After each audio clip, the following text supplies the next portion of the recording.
Fortuners, mendatang di Fortune Star 222 sama gue Lucky. Yang kali ini agak berbeda karena gue akan menjelaskan tentang 12 rumah di astrologi ya, seperti yang sudah gue janjikan. Tapi ini cuma hal-hal mendasarnya aja ya, garis besarnya aja, untuk membantu kita melihat berchart kita masing-masing dan lebih mendalami ya. Karena setiap orang walaupun dengan tempat, tanggal lahir dan tahun yang sama ya, itu akan berbeda berdasarkan jam lahirnya. Dia akan mendapatkan di rumah keberapa penempatan planet-planetnya juga akan berbeda gitu. Jadi dan kalaupun gue baca tarot aja, gue suka ngomong kan, ini energi di rumah sekian, rumah sekian, rumah sekian. Nah, untuk bisa lebih mengerti hal itu, gue menjelaskan rumah 12 rumah ini. 12 rumah itu mewakilkan dari Aries sampai ke Pisces. Aries itu sebagai rumah pertama ya. Ini di sini rumah pertama selalu di sini ya. Dan rumah ke-12 di sini. Ya. 12 zodiak untuk 12 bulan. Kenapa pertama ya, bulan pertama? Kenapa zodiak pertama itu Aries? Karena dia spring, dia pertama. Kalau untuk astrologi memang New Year-nya, tahun barunya itu memang di Aries, bukan di Capricorn atau bukan di Aquarius gitu ya. Karena Pisces itu masuk winter gitu kan. Kita sekarang lagi ngomongin Western astrologi ya, bukan Vedic atau Indian ya, bukan. Kita pakai Western, lebih mudah buat gue secara personal. lebih mudah. Dan kalau kalian ingin tahu berchart kalian ya, di box description gue itu ada link dari astro.com ya. Itu kalian tinggal klik isi data-data kalian. Kalau kalian kebingungan, karena astro.com itu pilihannya, servisnya banyak banget, pilih extended reading ya. Dan disitu akan ada pilihan sebagai guest user atau sebagai member ya. Jadi kalau member, kalian diminta untuk register. Nah, di situ kalian akan tersimpan selalu. Data-data kalian, berchart kalian akan tersimpan selalu. Ya. Kalau guest, nggak akan ada yang tersimpan, dan kalian juga, kalian kalau mau ngeprint download juga boleh. Cuman ya agak ruwet aja. Kasusnya buat gue sih gitu. Jadi gue selalu jadi member, dan itu akan bisa nyimpen berapa profile ya. Nggak hanya profil kalian sendiri, termasuk orang-orang yang kalian sayangi ya. Untuk mengerti berchartnya mereka juga bisa ya kan, kalau kalian udah mengerti 12 rumah ini, karena ini basic banget. Nah, rumah pertama itu selalu di sini. Jadi yang gue sebut dengan rising atau ascendant sign itu rumah pertama, rising sign. Tergantung jam lahir kalian, ini baru bisa terlihat rising atau ascendant sign kalian di rumah keberapa. Di zodiak apa. Nah, secara garis besar rumah pertama itu punyanya Aries ya, dengan karakter planet Mars, karena dia di bawah pengaruh planet Mars yang sifatnya action dan semua tentang self, tentang first impression, tentang kesan pertama, bagaimana orang melihat kita, menilai kita, secara fisik kita gimana, secara nyata yang terjadi pada kita tuh apa dan bagaimana. Itu semua tentang self, tentang diri kita sendiri yang terlihat dari luar, bagaimana dunia melihat kita dan image-nya seperti apa kita ingin tampilkan. Itu rising atau ascendant sign ya. Dan itu originalnya memang rumahnya si Aries, planet Mars, bawah pengaruhnya planet Mars. Nah, lanjut setelah Aries ada apa? Taurus. Rumah kedua tuh rumahnya Taurus, di bawah planet Venus. Dan rumah kedua itu tentang possessions, belonging. Jadi harta benda yang kita miliki ya, tentang nilai atau value, tentang etika kita dalam bekerja, prinsip, tentang prioritas kita, bahkan tentang makanan juga bisa ya di sini. Tentang security, security itu jaminan keamanan ya, stabilitasnya kita ya, itu di rumah kedua. dan dia di bawah pengaruh Venus. Jadi rumahnya Venus itu di rumah kedua, tapi juga rumah ketujuh, karena dia juga yang ngatur atau mempengaruhi Libra, rumah ketujuh. Nanti kita nyampe ke sana juga. Nah, Venus itu tentang apa? Money, relationship, beauty, dan harmoni. Ya, itu rumah kedua. Jadi kalau gue ngomong, sekarang Merkuri lagi di rumah kedua, artinya Merkuri, pemikiran kita semuanya itu fokusnya lagi tentang value, tentang self worth, tentang bagaimana kita menilai diri kita sendiri, bagaimana kita mau dinilai orang lain, atau tentang nilai-nilai, prinsip-prinsip yang kita lagi pegang, prioritas kita apa, etika kita dalam bekerja bagaimana, tentang makanan kita gimana, apa yang membuat kita merasa aman, secure, contoh. Dan ya itu contohnya ya. Lanjut ke rumah ketiga, itu ada Gemini. Nah, Gemini itu di bawah pengaruh planet Merkuri. Merkuri itu tentang komunikasi, tentang mindset kita, tentang persepsi. Tapi rumah ketiga ini tentang early education. Early education itu adalah wawasan pengetahuan yang kita dapat dari kita kecil, ya. Persepsi kita bagaimana akan segala sesuatu, pemahaman kita, ya. Komunikasi dengan lingkungan terdekat kita, dengan siblings itu saudara-saudara kita, ya. Dan aktivitas sosial kita bagaimana, tentang kalau emang short travel, short journey itu maksudnya lebih kayak kalau travel jarak dekat ya gitu. Oke. Rumah ketiga tuh selalu tentang itu, ya. Apapun zodiaknya di situ, itu rumahnya rumah Gemini atau rumahnya Merkuri. Oke. Jadi kalau mamanya gue bilang rumah ketiga lo itu ada di Virgo, mamanya gitu ya. Rumah ketiga lo ada Virgo, artinya lo berpikir, ya, lo berpikir, persepsi lo, cara lo berkomunikasi seperti karakternya Virgo, gitu. Oke, semoga dapat ya. Terus untuk rumah keempat lanjut itu Cancer, di bawah pengaruh the moon, bulan, ya. Itu tentang home, family, roots, akar, tradisi, fondasi kita, ya. Juga ibu, ya. Ibu dan wanita yang berhubungan dengan kita. Jadi kalau contohnya di situ punya ada planet Neptune di situ ya. Neptune di rumah keempat.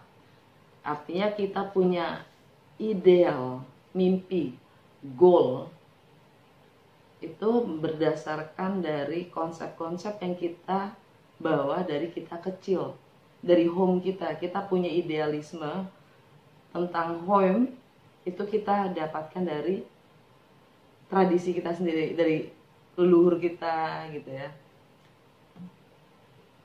Contoh. Terus rumah kelima itu rumahnya Leo, dan di situ di bawah pengaruh sun, matahari. Artinya happiness. Bagaimana kita bersenang-senang. Di rumah kelima itu tentang bagaimana kita bersenang-senang, aktualisasi diri kita, tentang bagaimana kita mengekspresikan diri kita, bagaimana kita kreativitas kita, intelektual juga, tentang anak-anak, ya. Itu semuanya di situ, ya. Masalah anak-anak kita atau jiwa kekanak-kanakan kita itu di rumah kelima. Contoh rumah kelima gue itu Pisces. Pisces itu sunshine gue. Jadi bagaimana gue bersenang-senang itu layaknya Pisces. Pisces tuh gimana sih? Suka melarikan diri dari kenyataan, ya kan? Sukanya yang halu-halu loh. Kreatifnya kreatif, dreamer ya kan, Pisces gitu, maksudnya karakternya itu, dan itu bikin gue happy gitu. Jiwa gue kanak-kanakan, iya, iya banget ya kan, kelihatan nggak? Udah, gitu aja. Rumah keenam, rumah keenam itu rumahnya Virgo ya, rumah service ya, kesehari-harian kita, dan itu di bawah planet Merkuri lah, sama dengan Gemini, rumah ketiga itu sama-sama di bawah pengaruh Merkuri. Merkuri itu balik lagi tentang komunikasi, tentang persepsi kita, tentang mindset kita ya. Dan itu ada di rumah keenam. Rumah keenam itu tentang keseharian, rutinitas kita, tentang kesehatan kita, tentang bagaimana kita menganalisa diri kita sendiri, tentang bagaimana kita melayani orang lain, dan bagaimana kita mengatur waktu kita ya, mengorganisasi waktu kita. Itu rumahnya Virgo.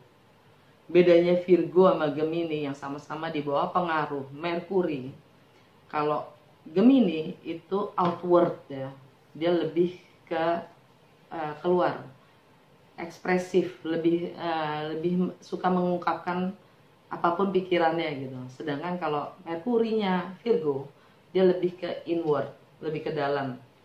Self analisanya, analisa dirinya sangat tinggi, suka mengkritik diri sendiri gitu. Itu bedanya Merkurinya Gemini sama Merkurinya Virgo. Untuk rumah ketujuh itu rumahnya Libra, di bawah pengaruh Venus juga, layaknya seperti si Taurus ya. Cuman karena di rumah ketujuh itu rumah tentang partnership, relationship, hubungan kita dengan orang lain, partnership, any kind of partnership ya, apapun itu bentuknya, termasuk bisnis, orang tua, saudara, kakak, adik, whatever. Bagaimana hubungan kita dengan orang lain ya, termasuk kontrak juga. Jadi contohnya kalau di rumah ketujuh gue itu ada Taurus ya. Jadi kita ngelihatnya gini, di rumah Taurus tuh sifatnya tentang apa sih? Value, nilai ya, nilai, security ya kan, tentang prioritas dan segala macam ya. Itu karena rumah ketujuh gue itu Taurus ya, jadi bagaimana gue melihat relationship itu berdasarkan nilai-nilainya Taurus. Bagaimana gue dinilai, bagaimana gue menilai, bagaimana apa sih yang bernilai buat gue gitu, prinsip gue seperti apa sih, berdasarkan karakternya si Taurus gue melihat relationship gitu. Contoh, oke, rumah ke-8 itu rumahnya Scorpio. Scorpio itu di bawah pengaruh Mars kayak Aries, tapi itu tradisional ya. Marsnya itu secara tradisional dia yang punya Scorpio. Tapi setelah Pluto ditemukan ya, yang modern, astrologi modern itu Scorpio itu di bawah pengaruh Pluto. Pluto itu tentang transformasi, dia penjaga pintu neraka, saudara-saudara. Jadi agak ekstrim kedengarannya kan. Dan memang di rumah ke-8 itu tentang kehidupan dan kematian, dan transformasi juga finansial, property, people's money, partner resources, tentang warisan, tentang joint venture, tentang seks dan intimacy, tentang occultism. Occultism itu apa sih? Mistis, hal-hal yang sifatnya mistis seperti astrologi gitu, tarot, hal-hal yang seperti itu. Apa lagi?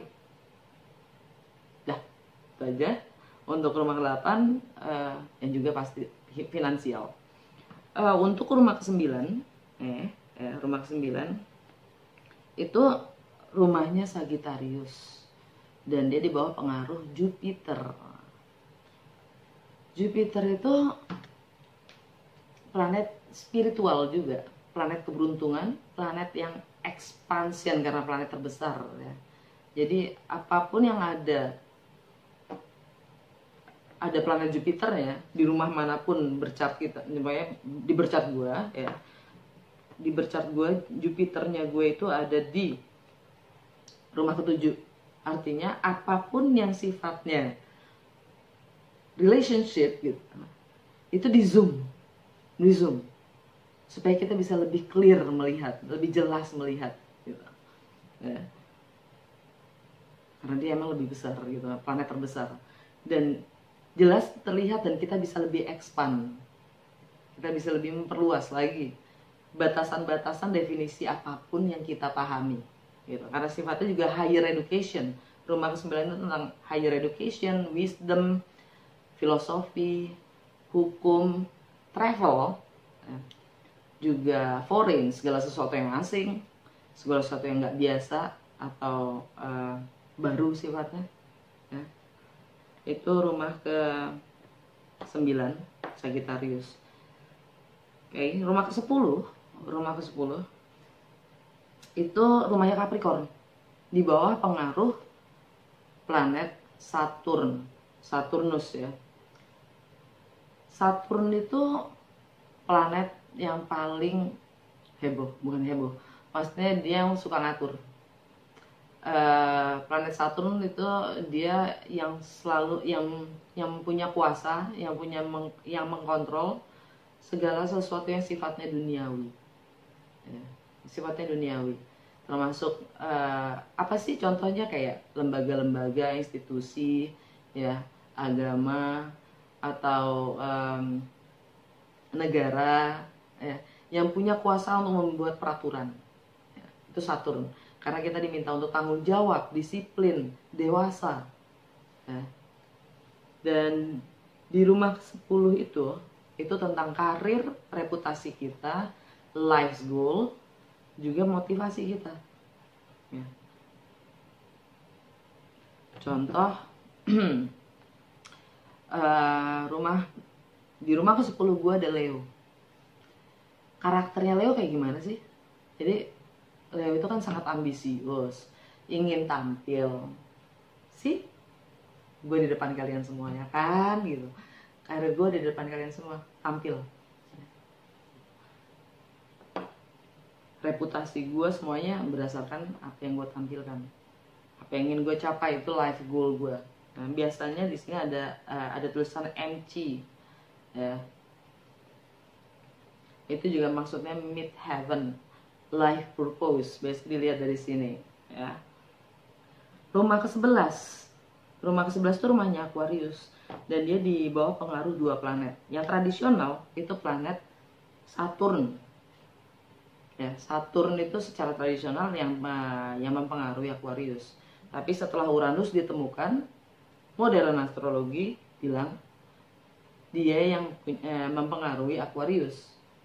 Nah, Saturn udah gue jelasin, jadi kurang lebih sama ya. Kalau Uranus itu tentang keunikan kita sebagai individu ya, yang bawaannya sukanya memberontak, suka menanyakan status quo, apapun yang sifatnya ajak itu selalu dipertanyakan sama dia ya. Selalu dipertanyakan sama dia karena dia selalu menuntut perubahan-perubahan baru. Dan rumah ke-11 itu tentang apa sih? Tentang society, tentang kemanusiaan. Jadi kebanyakan Aquarius itu ya, lebih mementingkan kemanusiaan, nilai-nilai kemanusiaan, keadilan sosial, harapan-harapan teknologi dan komunikasi, layaknya air science, udara ya. Elemen udara tuh kan gitu. Komunikasi, teknologi itu sifatnya Uranus ya. Oke, masuk ke rumah ke-12 yang paling agak blur. Rumah ke-12 itu rumahnya Pisces. Rumah ke-12 itu yang paling blur dan paling nggak jelas, paling sulit untuk dibahas ya, paling sulit untuk dipegang gitu ya, secara harafiah, arti, makna, dan kegunaannya. Karena setiap astrologer pun punya maknanya, punya pengertiannya masing-masing. Nah kalau di sini secara pengertiannya gitu, ini di bawah pengaruh Neptune sama Jupiter. Secara tradisional astrologi dia di bawah pengaruh Jupiter sebelum Neptune ditemukan. Setelah Neptune ditemukan itu punya Pisces. Nah, Neptune itu sifatnya kayak gimana sih? Neptune itu sifatnya sangat dreaming, pemimpi. Ya. Dia suka melihat, makanya dia punya visi ya. Jago punya visi gitu karena dia melihat hal-hal yang tidak terlihat. Hanya idealnya, goal kita, ya, itu Neptune. Yang kadang suka halusinasi pun, ilusi pun, itu Neptune. Oke. Dan rumah ke-12 ini tentang apa sih? Tentang ending, tentang closure, tentang karma, ya. Tentang yang tidak terlihat, tentang secret, tentang rahasia-rahasia, segala sesuatu yang tersembunyi, yang sifatnya spiritual. Limiting beliefs, kepercayaan-kepercayaan yang membatasi kita, tentang alam bawah sadar kita, subconscious mind. Jadi memang rumah ke-12 adalah hal-hal yang memang beyond the material, beyond yang duniawi, segala sesuatu yang tak terlihat, the unseen world, tentang escapism itu pelarian juga. Itu dia makanya gue bilang tadi kan, gue sun sign gue Pisces, jadi gue suka bersenang-senang ya kan, bikin gue happy, lari dari kenyataan, tralala, ya itu gue. Oke. Nah, dengan mengetahui ke-12 rumah ini ya, asal kita perhatikan juga polaritasnya dalam melihat setiap rumah. Kalau kita lagi ngeliat rumah pertama, polaritasnya di mana? Sisi yang berlawanan di mana? Di rumah ke-7. Rumah ke-7 tuh rumah siapa? Rumah Libra. Rumah relationship, partnership, kontrak. Nah, itu yang selalu saling mempengaruhi. Ya. Rumah pertama tentang apa? Tentang self. Tentang self image, tentang apa yang image yang seperti apa yang kita ingin tampilkan ke dunia. Bagaimana dunia ingin melihat kita, gitu kan? Itu sangat berkesinambungan tuh, berpengaruh antara relationship dan diri kita sendiri. Oke. Begitupun juga dengan rumah kedua. Polaritasnya mana? Rumah ke-8. Jadi jaraknya selalu 6 rumah. Untuk melihat, jadi berseberangan tuh, yang oposisinya yang mana? Oke. Secara mendasar, secara garis besar ini aja untuk ke-12 rumah. Nanti lanjut gue akan kasih pendalaman ya untuk setiap rumah, dan akan ada kontekstualisasinya gitu, contoh-contoh lebih aktualnya kayak apa ya, akan gue jelasin di video. Jadi setiap rumah akan ada videonya masing-masing ya. Dan kalau kalian member gue akan kasih materialnya juga. Nggak hanya penjelasan seperti video ini, tapi akan gue kasih cheat sheet, contekan-contekan, supaya kalian bisa download dan pelajarin sendiri di rumah. Oke? Kalau kalian belum jadi member, coba ada tulisan gabung atau nggak join di bawah. Join aja, pilih level yang kalian inginkan ya. Kalian bisa lebih berinteraksi sama gue. Oke? Dah.